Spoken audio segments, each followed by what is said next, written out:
आप सभी का खैर मकदम है आपके अपने official YouTube channel chalk and duster academy में एक बार फिर से।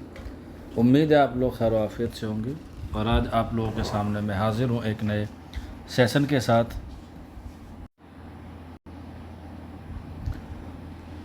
आज हम लोग जो है वो एक अहम टॉपिक पर जो है वो बात करेंगे और आप लोग देख सकते हैं कि यहाँ पे लिखा हुआ है UPPCS यानी कि Uttar Pradesh public service commission का UPLT grade Urdu sample paper जो आपका मेंस एग्ज़ाम होने वाला है, उसके रिगार्डिंग आज के सेशन में हम लोग बात करेंगे। इससे पहले हम लोग 2 मॉडल पेपर आपके लिए प्रोवाइड करा चुके हैं, ये कह सकते हैं सैम्पल पेपर हम लोग प्रोवाइड करा चुके हैं। उसके आंसर आपको शबरोज़ एकेडमी के ऐप पे मिल जाएंगे, जिसका लिंक आपको नीचे डिस्क्रिप्शन में है। क्योंकि यहाँ पर एक एक सवाल का सॉल्यूशन प्रोवाइड कराना थोड़ा मुश्किल होता है, वीडियो जो है वो बहुत तवील हो जाती है, बहुत लेंथी हो जाती है, लेकिन फिर भी हम लोग डे बाय डे जो है वो आप लोगों के लिए एक क्वेश्चन जो है वो प्रोवाइड कराते हैं। इससे पहले हमने बात की थी अकबर इलाहाबादी के हवाले से, और आज जो है वो हमारा तीसरा क्या है सैम्पल पेपर है जो आपके एग्ज़ाम में आने वाला है। उससे पहले कुछ हिदायतें हैं, उस पर हम लोग रोशनी डाल लेते हैं ताकि आपको एग्ज़ाम में सवाल करने में जो है वो आसानी हो। तो पहला हमारा पॉइंट है, इम्तिहानी मरकज़ पर मुकर्रर वक्त से कम अज़ कम 1 घंटा पहले पहुँचे, यानी कि आपका जो सेंटर होगा उस पर आप लोग जो है वो कम से कम 1 घंटा पहले पहुँचे। एडमिट कार्ड और एक दुरुस्त फ़ोटो शनाख्त का कार्ड साथ जो है वो लेके जाएं, चाहे वो अपना वोटर ID हो, आधार कार्ड हो, पैन कार्ड हो, ड्राइविंग लाइसेंस हो या पासपोर्ट हो। इसके बाद इम्तिहानी हॉल में mobile phone, smart watch, Bluetooth, calculator या कोई भी इलेक्ट्रॉनिक आला ले जाना क्या होगा, ममनू होगा, यानी कि मना होगा। सिर्फ नीले या काले बॉल पेन से ही आपका जो है वो इस्तेमाल करना है। सवालिया पर्चे को गौर से पढ़ें और दी गई हिदायत पर अमल करें ताकि आपको जो है वो नंबर ना कटे। मेन इम्तिहानी तशरिया यानी कि डिस्क्रिप्टिव नुयत का होगा, इसमें जो है वो आपको लिखना होगा रिटन के तौर पे, यानी कि पहले MCQ आते हैं, MCQ वाला पोर्शन ख़त्म हो गया, अब आपका सब्जेक्टिव है, या हम लोग कह सकते हैं आपका डिस्क्रिप्टिव वाला पेपर होगा। इस इम्तिहान में कुल 20 सवाल होंगे, 20 सवालात होंगे और 20 सवालात जो है वो 2 हिस्सों में तकसीम होंगे। 10 मुख्तसर जवाबी सवालात होंगे जिसे हम लोग शॉर्ट कहते हैं, और 10 जो है वो तवील होंगे जो हमारे लॉन्ग होते हैं। इसमें मुख्तसर सवालात के जवाब आपको तकरीबन 125 अल्फाज पर और तवील सवालात के जवाब तकरीबन 200 अल्फाज पर आपको जो है वो लिखने होंगे। इसके बाद जवाबात साफ़, मुनज़्ज़म और खुशखत अंदाज में लिखें। हर सवाल का जवाब सवाल नंबर के मुताबिक तहरीर करें। जो जवाबी कॉपी में गैर ज़रूरी कटिंग या ओवर राइटिंग से बचें, इससे आपका जो है वो गलत इम्पैक्ट जा सकता है। वक्त की सही तकसीम का ख़ास ख्याल रखें और पहले आसान सवालात हल करें। नकल या किसी भी गैर कानूनी ज़रिए का इस्तेमाल काबिल सज़ाए जुर्म होगा। इम्तिहान ख़त्म होने के बाद जवाबी कॉपी निगरानी इम्तिहान के हवाले करना लाजमी होगा, यानी कि जो एग्ज़ाम आपका कंडक्ट करा रहा होगा। इम्तिहानी हॉल में नज़्म व ज़ब्त बरकरार रखें और निगरान के तमाम अहकामात पर अमल करें, यानी कि आपको साइलेंट और पॉजिटिव वे में अपना जवाब देना है और जो एग्ज़ाम ले रहे होंगे उनकी बात को मानना है। इम्तिहान का दौरानिया यानी कि कितने घंटे का होगा, 3 घंटे का होगा और कुल नंबर जो है वो 200 नंबर के होंगे। 120 और 80 में जो है क्या होगा, डिवाइड होगा। जो शॉर्ट क्वेश्चन है वो आपके 80 नंबर के होंगे और जो लॉन्ग क्वेश्चन है वो आपके 120 नंबर के होंगे। जवाब को तमहीद, असल मजमून और नतीजे की शक्ल में लिखें, यानी कि कंक्लूज़न आखिर में ज़रूर ऐड करें। उर्दू शोरा, उतबा और नाक़दीन के अक़वाल व अहवाल ज़ात का जो है वो इस्तेमाल करें। ज़बान व कवायद की सेहत का ख़ास ख्याल रखें। अहम नुकात और उन्वानात को अंडरलाइन ज़रूर करें। इस तरीके से साफ़ सुथरी पेशकश अच्छे नंबर दिलाने में मददगार साबित होती है। तो ये जो है वो आपकी कुछ हिदायतें हैं जो आपको एग्ज़ाम से पहले जो है वो नोट करनी है और एग्ज़ाम के अंदर भी आपको जो है वो इन पर अमल करना है। तो हमारे पास जो पहला सेक्शन है उसमें जो है वो आपके 10 क्वेश्चन होंगे और ये आपके जो है वो 125 अल्फाज पर जो है वो लिखने होंगे। एक क्वेश्चन 8 नंबर का, 10 = 80 नंबर। आइए, तो पहला सवाल है, क्या फ़र्ज़ है कि सबको मिले एक सा जवाब, आओ ना हम भी सैर करें कोहे तूर की। ये एक शेर दिया गया है और इसमें सवाल पूछा गया है, इस शेर में कौन सी सनत है, इसकी वजाहत कीजिए। आगे बढ़ते हैं। فعل کی تعریف اور اس کی اقسام کو بیان کیجیے۔ فعل کی بہت ساری اقسام ہیں، چاہے وہ حال کے زمانے سے ہوں، ماضی کے حوالے سے ہو، فعل مقصود ہو، فعل لازم ہو، فعل ناقص ہو، فعل مجہول ہو، ان سب کی جو ہے وہ آپ کو تعریف اور ان کی اقسام بیان کرنی ہے۔ اردو مثنوی کی فنی خصوصیت بیان کیجیے کہ اس میں کون کون سی چیز ہیں جو فن کے اعتبار سے آتی ہیں۔ ترقی پسند تحریک کا افسانوی مجموعہ انگارے میں شامل افسانہ نگار اور ان کی تصانیف کا نام لکھیں۔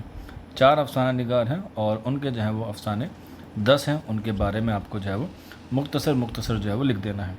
اس کے بعد علامہ اقبال کی تیسری زبان کی خصوصیت بیان کیجیے جو انہوں نے اپنی نظموں لیلین خدا کے حضور میں، جبریل و ابلیس اور اس کے علاوہ جو ہے وہ اور دیگر نظموں میں انہوں نے جو ہے وہ اپنی تیسری زبان کا استعمال کیا ہے۔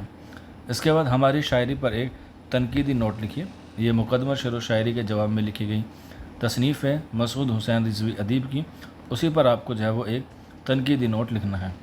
اس کے بعد ناول امراؤ جان ادا کے کرداروں پر آپ کو روشنی ڈالنی ہے، چاہے وہ امیرن کا ہو، چاہے وہ دلاور خان کا ہو، بسم اللہ جان کا ہو، خانم جان کا ہو، گوہر مرزا کا ہو، ان پر آپ کو جو ہے وہ روشنی ڈالنی ہے۔ اس کے بعد کوشچن نمبر 8 خواجہ میر درد کی تصوف نگاری کی وضاحت کیجیے جو دلی میں ایک اہم خصوصیت مانی جاتی ہے، اور تصوف کا مطلب ہوتا ہے جس میں ہم لوگ خدا کی بات کرتے ہیں۔ کوشچن نمبر 9 سادگی، اصلیت اور جوش کیا ہے؟ مثالوں کے ساتھ واضح کیجیے۔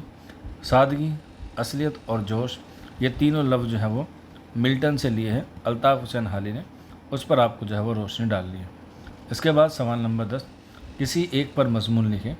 پہلا پوائنٹ ہے جامع جہان نما کا آغاز اور ارتقاء پر بیان کیجیے، یعنی کہ یہ جو ہے وہ اردو کا پہلا اخبار مانا جاتا ہے، اس کا آغاز اور اس کے ارتقاء پر آپ کو روشنی ڈالنی ہے۔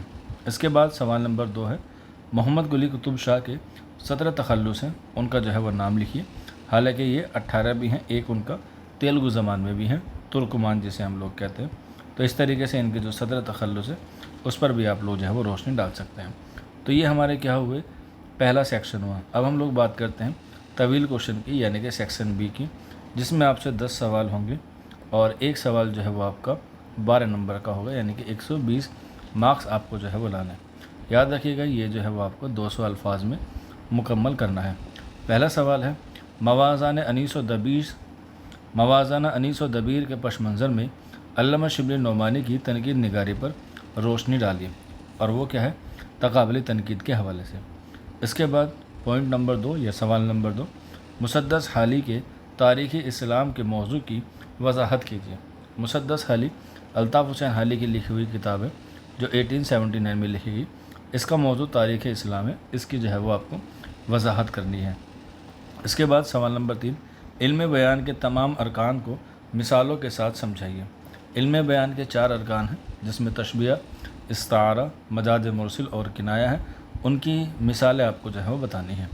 اس کے بعد بہمنی دور کی شاعری اور تصانیف پر جو ہے وہ روشنی ڈالیے، چاہے ہم بات کریں اشرف بیابانی کی، چاہے ہم لوگ بات کریں میر علی شمس العشاق کی، ہم لوگ بات کریں خواجہ بندہ نواز گیس و دراز کی، یا ہم لوگ بات کریں فخر الدین نظامی کی، ان کی شاعری اور ان کی تصنیف پر جو ہے وہ آپ کو روشنی ڈالنی ہے۔ اس کے بعد اخبار اور رسالے میں فرق واضح کیجیے۔ اخبار کیا ہوتا ہے اور رسالہ کیا ہوتا ہے، ان کی کیا کیا خصوصیت ہے، ان میں کیا کیا بنیادی فرق ہے، وہ آپ کو جو ہے وہ لکھنی ہے۔ اس کے بعد اردو میں خطوط نگاری پر ایک تفصیلی نوٹ لکھیے، یہاں پر جو ہے وہ ایک نقطے کا ایرر ہے، یہ ایک نقطہ ہے، ٹھیک ہے۔ اردو میں خطوط نگاری کا بانی مرزا اسد اللہ خان غالب کو مانا جاتا ہے، ان کے حوالے سے آپ کو لکھنی ہے، یا پھر مولانا ابوالکلام آزاد کی بھی آپ لوگ خطوط نگاری پر ایک نوٹ جو ہے وہ لکھ سکتے ہیں۔ اس کے بعد دبستان دہلی کی خصوصیت بیان کیجیے میر، غالب اور داغ دہلوی کے حوالے سے۔ یہ جو ہے وہ آپ کو میر کی، غالب کی اور داغ دہلوی کے حوالے سے دبستان دہلی کی خصوصیت بیان کرنی ہے، کیونکہ ان تینوں کا تعلق جو ہے وہ دبستان دہلی سے ہے۔ اس کے بعد مسلمانوں کے ہند فتح کرنے کے بعد اردو ادب کو کیسے فروغ ملا، اس کی جو ہے وضاحت کرنی ہے۔ مسلمانوں نے جو ہند فتح کیا وہ 1192 میں کیا، اس کے بعد اردو ادب کو کیسے فروغ ملا، آپ لوگ جانتے ہیں کہ اسی دوران جو ہے وہ اردو کا پہلا غزل کو ہمارے سامنے آتا ہے، جسے ہم لوگ طوطیہ ہند یا امیر خسرو کے نام سے جانتے ہیں۔ اس کے بعد کوشچن نمبر 9 राजेंद्र सिंह बेदी का नावल एक चादर मैली सी की समाजी और नफ्सियाती पहलू को बयान कीजिए। समाजी के मंगलू और रानों के दरमियान क्या चीज़ थी, उससे समाज पे क्या फ़र्क पड़ रहा था, और उससे जो है वो उनके अंदर जो एक नफ्स है उस पर क्या असर हो रहा था, इसको जो है वो आपको बताना है। इसके बाद आगा अशर काश्मीरी को उर्दू ड्रामे का शेक्सपियर कहा जाता है। यह आगा अशर काश्मीरी उर्दू ड्रामे के शेक्सपियर है। इस कॉल को दलील के साथ वजाहत कीजिए, ये आपको जो है वो लिखनी है। तो इस तरीके से आपके जो है वो 10 सवाल शॉर्ट हुए और 10 सवाल जो है वो लॉन्ग हुए। ये आप लोग जो है वो प्रैक्टिस कर सकते हैं। हमारे यहाँ पर इन सब के आंसर्स अवेलेबल हैं।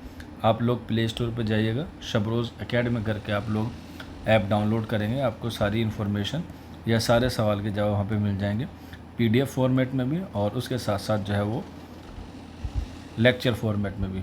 ये नंबर है 9045220432। इस नंबर पे भी आप लोग जो है वो रब्ता करके इन्फॉर्मेशन ले सकते हैं। आज के सेशन में इतना ही, शुक्रिया।